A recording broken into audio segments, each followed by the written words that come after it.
Hi guys, it's Friday morning. Did I film anything yesterday? I don't think I did. So this might be the first of this vlog, who knows? I have been working on a new freelance project. Let me take off these glasses so it doesn't have a glare.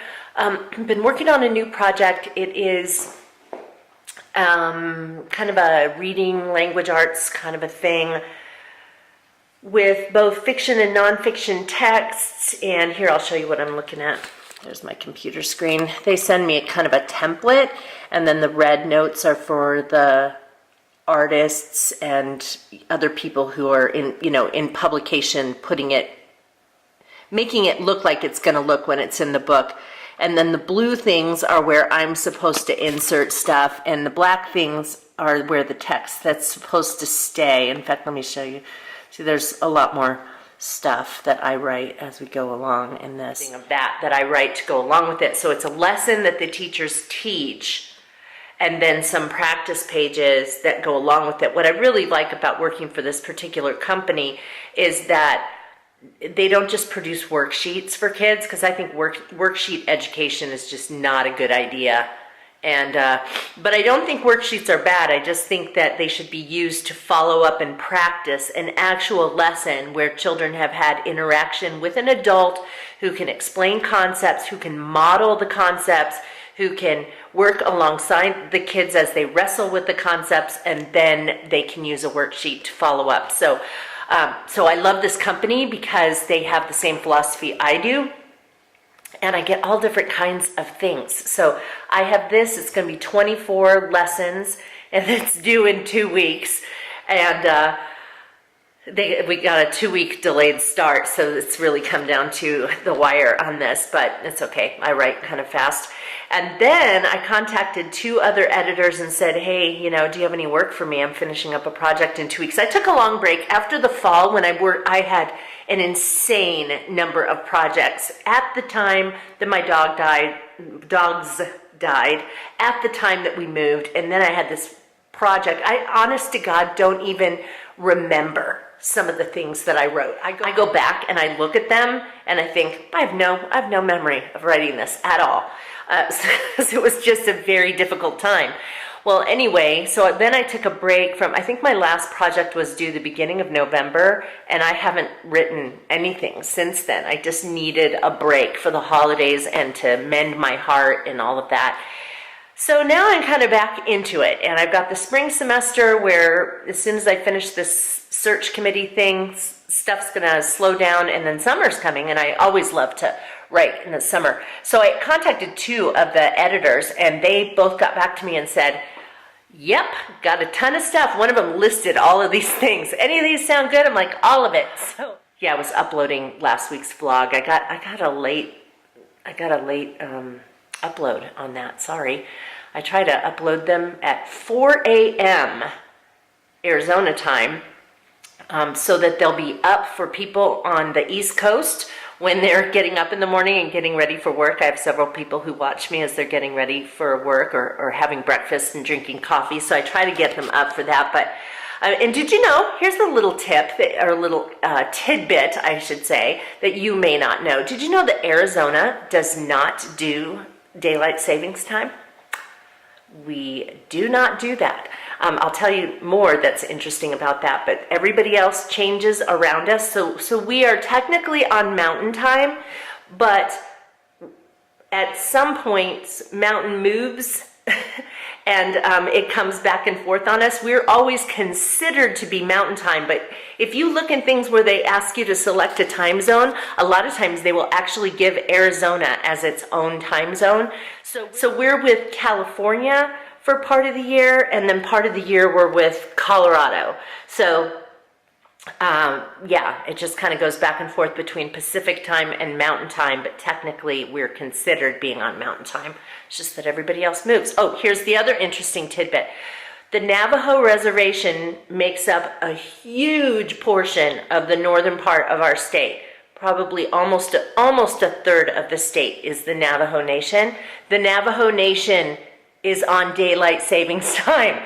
And so they switch, and here we border. I mean, our Flagstaff borders the Navajo Nation, well, sort of borders the Navajo Nation, and And they change time zones and we don't. So that gets confusing, and let me confuse it even more.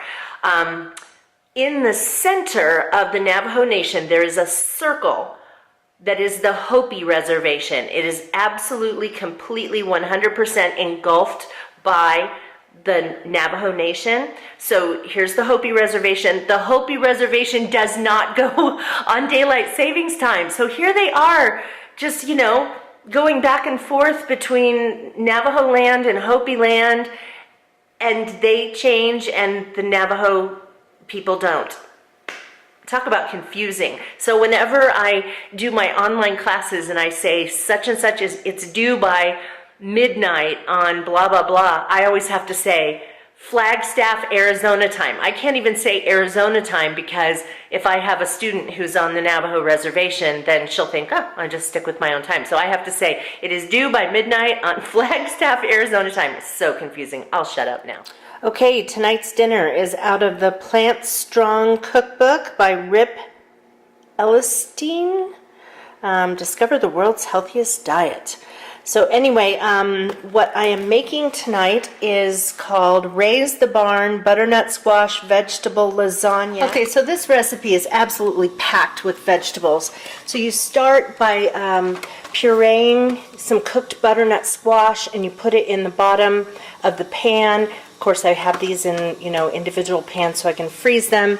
I've got this. This is a mixture of zucchini, yellow squash, mushrooms, onions, garlic, bell pepper, oregano, thyme, salt, pepper. No, there wasn't salt and pepper in this step.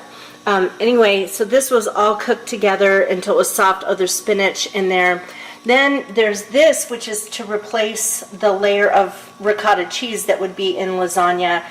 And it was supposed to be tofu mixed in a food processor with walnuts, but I realized as I was digging around in my freezer that I don't have any more walnuts. I don't know when I used them up. So I looked online and I found a recipe that used tofu, basil. It called for oregano, but I left it out because it was in this. It has lemon juice, salt, pepper, a little bit of olive oil, yeah, a bunch of good stuff. I will definitely link this for you, the recipe, and then, of course, this recipe if I can find it, but even if I can't, I'll just give you a version of it because it doesn't have to be exact. Oh, I have butternut squash on the end of my finger. Anyway, I think this ricotta is going to taste better anyway, and I was mixing in, I tasted it, and it seemed like it needed some more tang, so I added more lemon juice to it. Now I am boiling some water so I can cook my lasagna noodles, and then you use regular marinara sauce, a jar of it, several jars of it. I also want to show you this. This is just a bag of oranges that my husband brought home when he was down in Phoenix. He was staying at his brother's house, and they have tons of orange trees in their backyard. So they sent him home with a big bag of oranges. I'm going to juice these and freeze them in ice cube trays. One of the things that I like to do is, here's a glass of wine I just poured for myself, and what I like to do is take frozen fruit juice, like lemon, orange. It can even be a combination of, like, you can put a cube of lemon, a cube of orange, and drop it in some red wine, and it ends up slowly melting, and it's like having a sangria. And here is the final product. Looks really yummy. Hey guys, it's Saturday and a no makeup day, as you can see. Actually, I didn't bother taking a shower because we're going to plant our fruit trees today. It's 1:30. We're only getting around to it now. John just went up to the hardware store to get some sticks that we can put in the ground to stabilize the trees. And then I went out and took the trees and placed them where I want them to be. Here, I'll show you. So if you look here, here's our yard, and this area has 2 ports for flood irrigation, and then over on the other side of the driveway there's a strip, and it has 1 port for flood irrigation. So we decided we would plant almost all of our fruit trees over on that side, because then we can control the water. The reason I say almost all is that cherry trees need to have filtered light and not be blasted by sun in the afternoons. And so we're going to plant that one in the backyard, kind of in the shade of our willow tree and big poplar tree. You know, away from it, but enough that the western sun will be filtered a little bit. So down here, let's see, down here at the end, there are 2 ash trees. We're going to get rid of both of those trees. We're going to plant a persimmon there. So there's an ash there, and there's an ash tree there. And every time my finger gets in the picture, my camera tries to focus on it. So the persimmon's going to go there. And then we have a pear tree and a couple of apple trees. And then we're going to plant another apple tree there. And then we're going to plant a peach tree there. And we're going to cut that tree down. And that one too. And then in this space over here, we're going to plant another peach. But we still have to get the peach for that space, and we still need to get the cherry. Hey guys, it's Sunday afternoon. My brother-in-law and sister-in-law were here. They were driving over to Sedona and stopped in to see us. But anyway, John and I did worship at church. That went really well. It's rainy outside. I was thinking my hair kind of curled up. I don't think it did. Oh, I do want to show you. It might only be sprinkling a little. I want to show you what I did though with planting that one tree and putting the garden stakes out for the girls. Okay, so here it is. Doesn't look like much, but we've got our tree that you remember from last week. It's actually 2 apple trees, and they're twisted together. And so we figured that would be the perfect tree to plant in memory of Vanessa and Chloe. So we have their little garden stakes there. And yeah, it'll look even better when this tree has leaves on it and when it gets bigger. Anyway, I had to come back inside. It was too cold to stay out there and kind of windy. But anyway, so I'm fixing baked sweet potatoes for dinner tonight. And did I tell you I've lost 11 pounds? Did I tell you that? Very excited. Okay, anyway, I'm going to go ahead and close out this vlog for this week, and we'll see you in the next one. Take care, you guys. Bye-bye.